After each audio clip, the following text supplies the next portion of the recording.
Svetli uylarda tekinga yoqsanglar bo'ladi. Elektr tokini bepulga ishlab chiqaradigan zo'r foydali ma'lumot aytaman.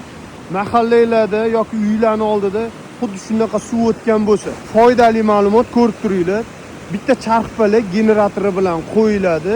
Uylarga bepulga tok ishlab chiqaradi. Mana, например, quyosh panel bo'yicha hammaga foydali bo'ldi. Quyosh panel qo'ydirgan odamlar juda ham yaxshi biladi buni. Foydali, davlatga sotsa bo'ladi, foyda ko'rishyapti.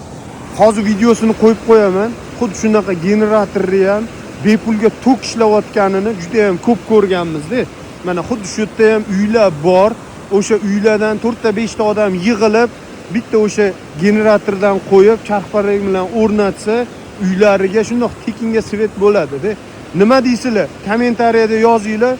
Xuddi shunaqa generatorni charxpalagi bilan qo'ygandan keyin, svet tekin bo'lgandan keyin pulini oqlaydimi, oqlamaydimi? Mana bizning obunachilarimiz orasida elektr energiyani yaxshi tushunadigan obunachilar ko'p. O'zimizning hamkasblarimiz ham ko'proq kuzatadi. Nima deysizlar? Oqlaydimi, oqlamaydimi?